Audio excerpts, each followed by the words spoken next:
أعوذ بالله من الشيطان الرجيم بسم الله الرحمن الرحيم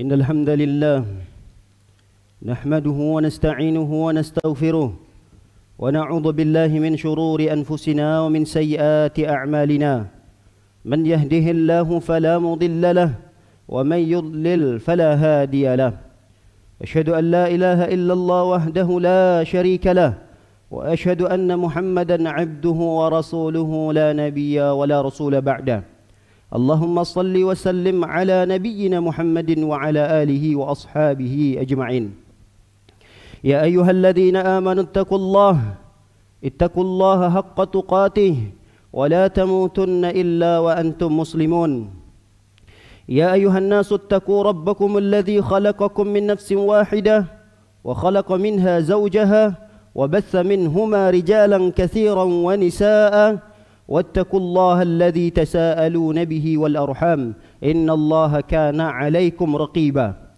يا أيها الذين آمنوا اتقوا الله وقولوا قولا سديدا يصلح لكم أعمالكم ويغفر لكم ذنوبكم ومن يطع الله ورسوله فقد فاز فوزا عظيما أما بعد فإن أصدق الحديث كتاب الله وخير الهدي هدي نبينا محمد صلى الله عليه وسلم وشر الأمور محدثاتها فإن كل محدثة بدعة وكل بدعة ضلالة وكل ضلالة في النار معاشر المسلمين عباد الله أوصي نفسي وإياكم بتقوى الله فقد فاز المتقون معاشر المسلمين jamaah salat Jumat yang berbahagia. Dalam hadis yang diriwayatkan oleh Al-Imam Abu Daud, hadis ini sampai kepada sahabat yang mulia Jabir bin Abdullah. Ketika itu Jabir bin Abdullah bercerita, kami melakukan suatu perjalanan, suatu safar bersama dengan para sahabat-sahabat yang lain. Di pertengah perjalanan ada salah seorang sahabat terjadi peristiwa yang menjadikan sahabat ini celaka. Kecelakaan itu menimpa seorang sahabat di bagian kepalanya yang terluka parah. Di malam harinya sahabat yang terluka ini mimpi basah. Lalu kemudian di pagi hari ketika ingin salat subuh, sahabat yang terluka yang sedang mimpi basah ini bertanya kepada sahabat-sahabat yang lain, apakah saya mendapatkan keringanan untuk tidak mandi? Bolehkah saya mengganti dengan tayamum? Lalu para sahabat-sahabat ketika mendapatkan pertanyaan ini, mereka melihat dari atas ke bawah, sahabat ini terlihat sehat. Maka sahabat itu menjawab, tidak ada keringanan untukmu. Tidak boleh engkau ganti dengan tayamum. Karena mendapat jawaban itu, akhirnya sahabat ini karena tergesa-gesa untuk melaksanaan salat subuh, beliau mandi. Namanya mandi junub, membasahkan seluruh tubuh dengan air, termasuk kepala yang sedang terluka begitu parah. Akhirnya seketika itu sahabat ini mati, meninggal dunia, wafat dikarenakan oleh fatwa sebahagian para sahabat. Lalu kisah ini terdengarlah oleh Rasul sallallahu alaihi wasallam keesokan harinya. Lalu diceritakan kepada Rasul sallallahu alaihi wasallam, lihat bagaimana sikap yang Rasul sallallahu alaihi wasallam tampilkan di hadapan para sahabat ketika itu. Nabi berkomentar, qataluhu qatalahumullah ala sa'alu illam ya'lamu fa inna shifa'u al-ayyi as-su'al. Kata Nabi SAW, mereka penyebab dari meninggalnya atau wafatnya sahabat tadi, semoga Allah mencelakai mereka semua. Semoga binasa para sahabat-sahabat ini, menjawab dari pertanyaan sahabat yang celaka ini. Celaka sahabat itu, binasa sahabat itu dikarenakan jawaban dari sebahagian para sahabatnya. Lalu Nabi SAW mengatakan, kenapa mereka tidak bertanya kalau tidak tahu? Kenapa tidak bertanya kalau tidak tahu? Karena sesungguhnya obat daripada kebodohan adalah bertanya. Apa yang bisa kita ambil? Pelajaran apa yang bisa kita ambil dari potongan kisah ini? Kata para ulama, sungguh sangat berbahaya, fatal akibatnya bagi mereka-mereka yang berani bicara agama, berani berbicara atas nama Allah, berani berbicara halal, berani berbicara haram. Ini tidak boleh, ini boleh, ini halal, ini haram, tapi mereka tidak memiliki ilmunya. Ini adalah suatu hal yang sangat berbahaya sekali. Hampir tidak kita dapati di zaman ini ada orang awam yang diberikan panggung untuk bicara ekonomi. Tidak akan kita dapatkan. Tidak ada orang awam yang berani bicara tentang politik, tentang matematika, fisika, karena mereka tidak memiliki ilmunya. Tapi di saat ini sangat banyak kita dapatkan orang awam, subhanallah, berani bicara agama padahal mereka tidak memiliki ilmunya. Kita saja di saat ingin menempuh suatu perjalanan, yang perjalanan itu kita tidak tahu arah rute supaya sampai di tempat yang kita ingin tuju. Kita akan menunjuk satu driver, satu supir yang kita harus pastikan bahwa dia ini harus tahu jalan di tempat yang akan kita tuju. Dalam perkara dunia yang seperti ini, kenapa kita kok bisa selektif? Kok bisa memilih dan memilah agar kita bisa sampai pada tempat tujuan yang ingin kita tuju? Tapi dalam permasalahan akhirat, dalam permasalahan agama, kita tidak pernah selektif. Padahal mereka-mereka yang akan mengajarkan agama kepada kita adalah mereka-mereka yang akan menunjukkan jalan menuju surga. Kalau mereka sendiri tidak tahu rute jalan ke arah surga, bagaimana mungkin mereka-mereka ini bisa kita jadikan petunjuk buat kita? Oleh karenanya, mereka-mereka yang lancang berbicara agama tanpa memiliki ilmu, mereka-mereka ini sama saja dengan berdusta atas nama Allah dan berdusta atas nama Rasul.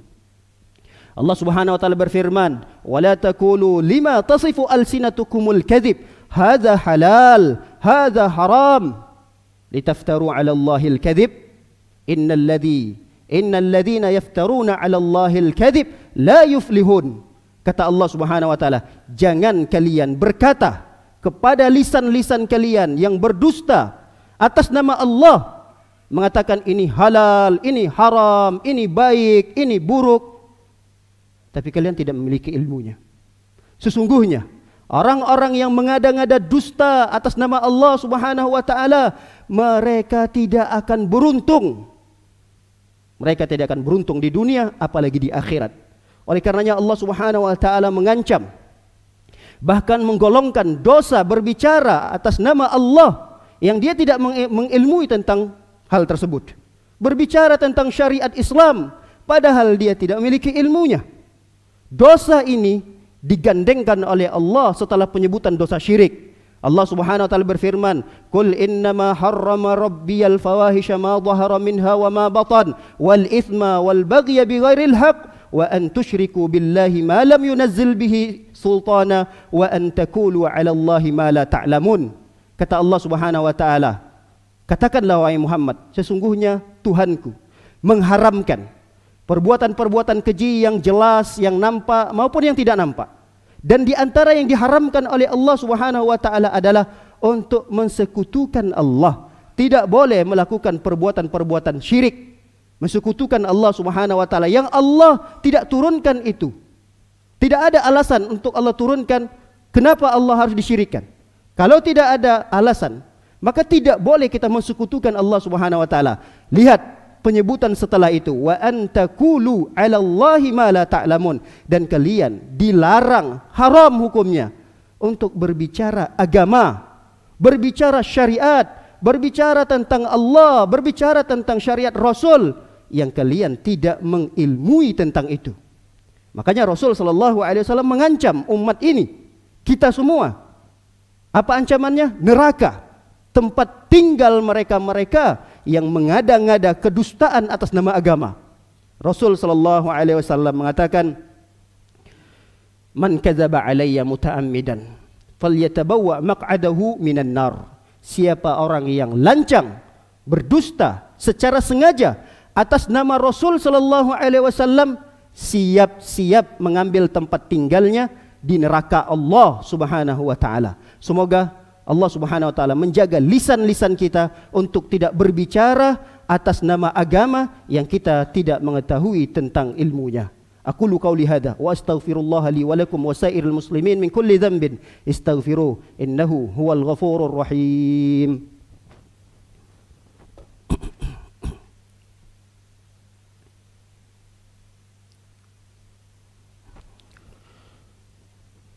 Alhamdulillahi ala ihsanih wa syukru lahu ala taufiqihi wa amtinani wa asyhadu an la ilaha illallah wahdahu la syarika la ta'dhiman li sya'ni wa asyhadu anna Muhammadan 'abduhu wa rasuluhu ad-da'i ila ridwani wa sallallahu wa sallam wa baraka alaihi wa ala alihi wa ashabihi wa ikhwani. Ma'asyiral muslimin, jamaah salat Jumat yang berbahagia. Suatu keharaman yang begitu besar jika seorang hamba lancang berbicara agama, berfatwa ini boleh, ini tidak boleh, ini haram, ini halal, padahal dia tidak mengilmui tentang itu. Jangankan kita manusia biasa, Rasul sendiri, Nabi kita tercinta, dilarang oleh Allah untuk mengada-ngada. Rasul, Nabi kita, yang tidak akan mungkin Nabi mengada-ngada dalam syariat ini, tidak akan mungkin. Tapi diancam oleh Allah, andai kata itu terjadi pada diri Nabi SAW, apa kata Allah ancamannya? Walau taqawwala alaina ba'dal aqawil la akhadna minhu bil yamin thumma laqata'na minhu al watin fama minkum min ahadin anhu hajizin. Kata Allah Subhanahu wa taala, andai kata Muhammad mengada-ngada kedustaan atas nama Allah, membuat-buat syariat yang tidak Allah wahyukan, dibuat-buat secara sendiri oleh Muhammad, apa kata Allah? La akhadna minhu bil yamin. Kami akan ambil Muhammad itu dengan tangan kanan kami, summa laqata'na minhul watin. Kami akan putuskan pembuluh darah yang berada di jantungnya. Ancaman Allah yang luar biasa kepada Nabi Muhammad. Andai kata Muhammad mengada-ngada membuat satu syariat yang Allah tidak turunkan wahyu terhadap itu, dibuat sendiri oleh Nabi Muhammad, summa laqata'na minhul watin. Sungguh kata Allah, kami akan putuskan pembuluh darah yang nyambung di jantungnya itu. Fama minkum ahadun anhu hajizin. Dan tidak ada orang satupun yang mampu untuk menghalangi Allah Subhanahu wa taala. Terbukti bahwa Nabi Muhammad SAW tidak akan mungkin membuat-buat, mengada-ngada atas nama Allah yang Allah tidak turunkan wahyu. Gak mungkin. Terbukti itu ketika ada dua orang utusan dari orang-orang Quraisy yang bertanya kepada Rasul sallallahu alaihi wasallam 3 pertanyaan. Yang 3 pertanyaan ini mereka dapatkan dari ulamanya orang Yahudi. Coba kalian tanyakan, kalau memang dia Muhammad itu seorang rasul, tanyakan 3 pertanyaan ini. Jika dia bisa jawab, maka dia benar seorang rasul. Tiga pertanyaan tersebut adalah, siapa orang yang keliling di muka bumi ini? Pertanyaan pertama. Pertanyaan yang kedua adalah, siapa mereka-mereka para pemuda yang lari meninggalkan kaumnya untuk menyelamatkan agamanya? Pertanyaan yang ketiga, apa itu ruh? Nah, ketiga pertanyaan ini dilontarkan kepada Nabi Muhammad sallallahu alaihi wasallam. Lalu dengan entengnya Nabi sallallahu alaihi wasallam mengatakan, besok saya jawab.